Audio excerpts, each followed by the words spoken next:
The phases of the cycle of experience, that's in quotes, are sensation awareness, energy mobilization, movement or action, contact, resolution, closure, withdrawal.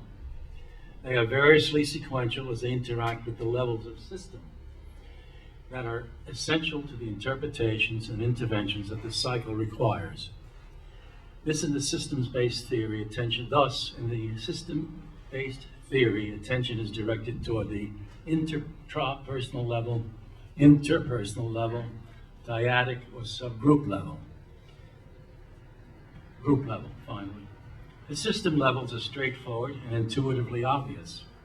Clearly, the theory operates sequentially, and within the famous unfinished business straight, S-T-R-A-I-T, by the way, A leads to B, B leads to C, C leads to D.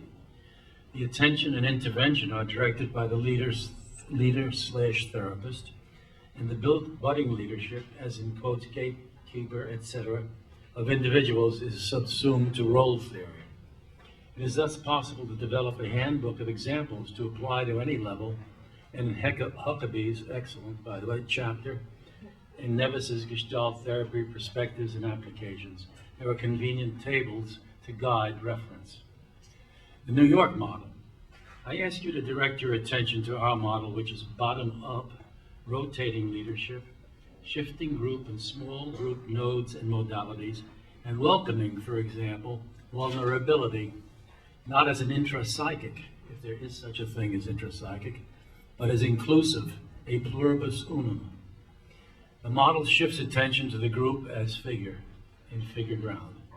This is the result of long maturation trying to resolve the frustrations I felt as Frederick Pearl's modeled individual therapy in a group context, very rarely and only towards the end, using the members as projections for the then current member he was working. In a therapy that has as foundational contact, organism environment, figure ground, structure or meaning, context, sociality, resistance, leadership, politics, it becomes impossible to theorize without explicit attention to the group context within which it occurs. The theorizing as experimental becomes therapy, and a therapy/practice false dichotomy is healed in an attitude of group contact in a new yet familiar holism, a new Gestalt.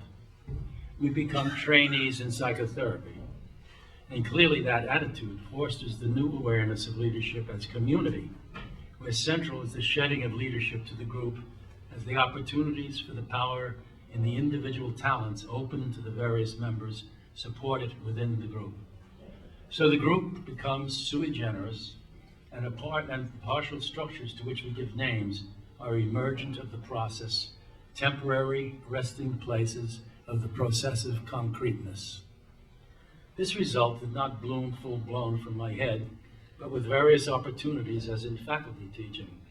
Typically, within the course content, interest clusters were manifest. These clusters became small groups that met during the class. The requirements were three: to be present, to do a group presentation, to do an individual paper. There was always a document arising out of their work in their group. Everybody got an A. As one student wrote me, I never worked so hard in my life and learned more. With more experiences in different venues, subgroup problem solvings emerged. Their necessity became clear directly from the logic of group as source and solution, and the logic of emergent leadership, usual leadership becoming more and more background and perhaps housekeeping. The model fully matured at about 30 years ago when I fell into an organizational situation willy-nilly. Amtrak. A client who went from post office trucker to patient to student to PhD. I sat as outside reader for his dissertation defense, to friend, introduced me to a vice president directing passenger relations for the National Transportation Railroad. They were studying a proposal from a McKinsey-type organization for an employee survey. You know, survey and identify, as these accumulate, develop and implement the target population, and so forth and so forth. Conclude, file away. I read the screed and met with the VP in her corner office building with her underlings. She regarded me and said, well, I told her and them the proposal was classical, well done and outlined, and the only problem was it would not work. Why? You got to meet these VPs in Washington, they're amazing.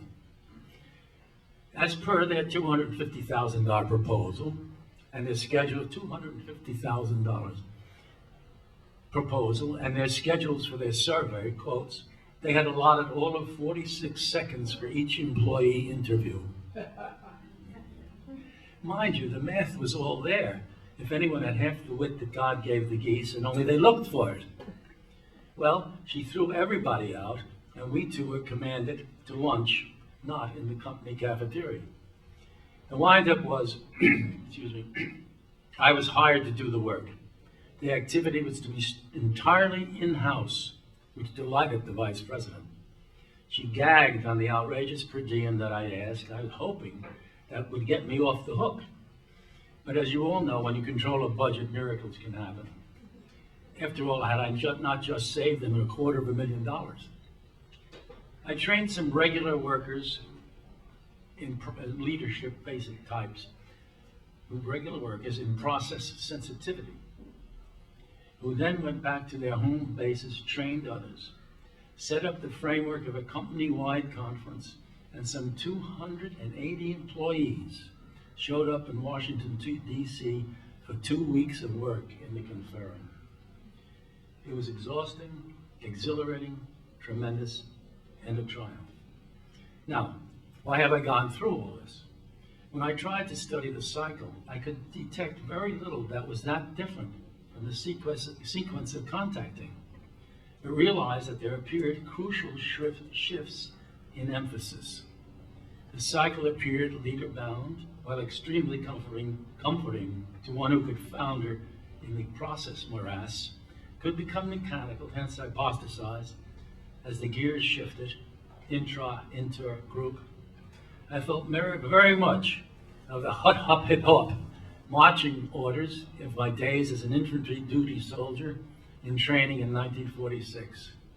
Hence a protected and cemented authority hegemony scrolling overneath, as Paul Weiss was wont to say. If you examine his videos carefully, you will see the South African Army Captain Frederick Pearls, MD. Claire Stratford's Therapeutic Milieu. There is the very excellent chapter of Claire Stratford, Gestalt Thinking and the Therapeutic Milieu, in which she stresses the focus on the environment as essential in any treatment process.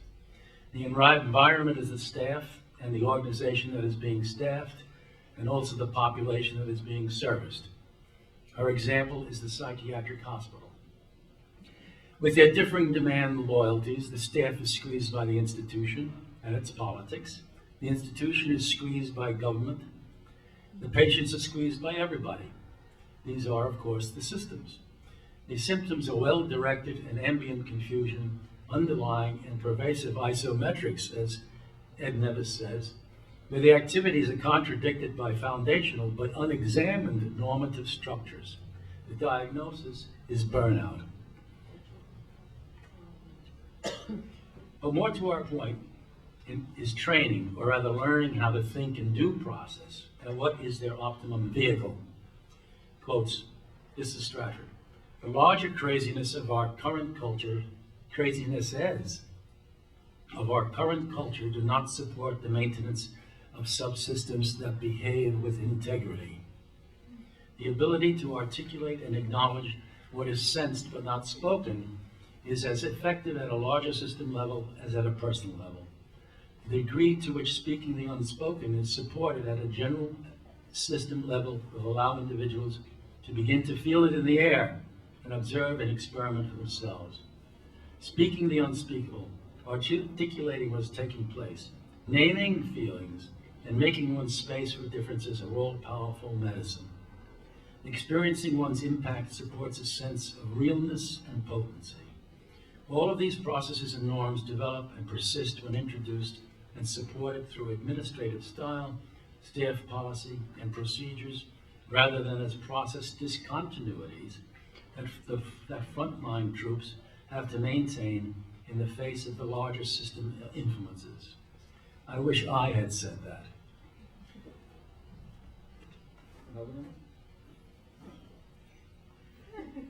I would like, in the subsequent discussion, that we go to the concept of energy, what it means, where it comes from, and how it operates. If there isn't,